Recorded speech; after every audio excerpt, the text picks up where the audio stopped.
Maligayang pagbabalik mga kasolid.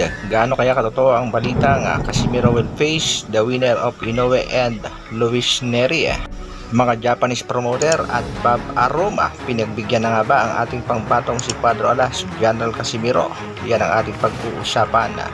Para sa ating unang balita mga kasolid, nasa Las Vegas na nga itong si Canelo Alvarez at itong si Jaime Munguia para sa kanilang bakbakan ng gaganapin ngayong Mayo 4.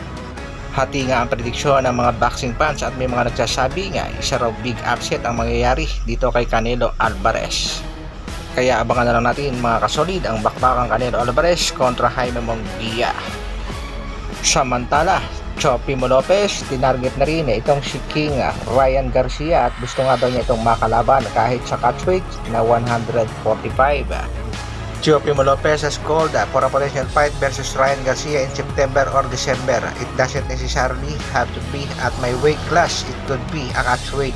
Para nga hindi daw magkaroon ng problema sa timbang itong si Ryan Garcia. Handang labanan ni Lopez sa 145 pounds.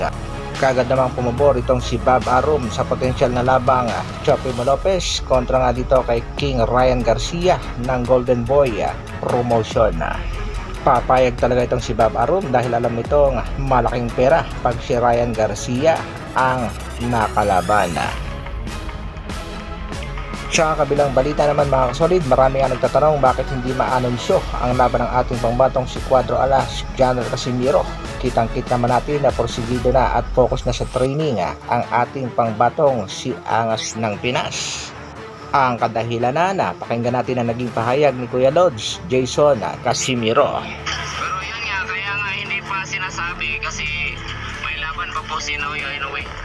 Maganda na yung hype nila na ginawa nila. Maganda na yung hype. Pag natin, pag nag-announce tayo na yun, may date tapos sino yung kalaban. Diba? So kailangan muna natin unahin yung paparting na laban ni Inoue. Supportahan po natin guys yung dalawa na lumalaban si Inoue at Neri. Kasi isa tayo dyan sa minamarket natin yan Kasi pagkatapos ni Inoue, matik na yan Kasi si Neri guys, yung niya, yung galaw ni Neri, nakatayo lang yan. Lumalaban talaga yan ang patayan. Pero yung kalaban niya na si Inoue, parang agila yan sa saklap-saklap, anong tawag dyan yung Tagalog sa saklap-saklap, magapit-hapit kanang kanon ka ba, saklap-saklapan ka, yan po yung galaw ni Inoue.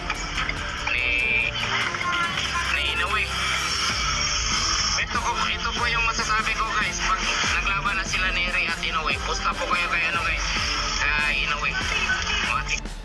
Ano nga ba talaga ang kinalaman ng bakbakang Naoya Inoue at Luis Pantera Neri kung bakit hindi ba anunsyo ang laban ng ating pangbatong si Cuadro Alas, General Casimiro? At dahil nga dyan mga kasolid, marami ang nagsasabi nga pag tinalo nga nitong si Naoya Inoue si Luis Pantera Neri sa kanilang magiging bakbakan ay si Angas ng Pinas na ang isusunod at pumayag na nga daw itong si Bob Aroma para nga daw matigil na ang paghahamon nitong si General Casimiro at magkaalaman na kung sino ang tunay na monster. Ano sa palagay nyo mga kasolid? Mataas ba ang posibilidad na makalaban ng ating pangbatong si General Casimiro itong si The Monster Naoya Inoue sa buwan nga ng Setyembre? Hanggang dito na lang muna mga kasolid. Maraming salamat sa patuloy na pagsuporta at panonood. Isang like naman dyan at sa mga bagong mapapadaan sa aking munting channel, pa-share at subscribe na rin. Mabuhay, Dr. Alvin Vlogs. Brrrr.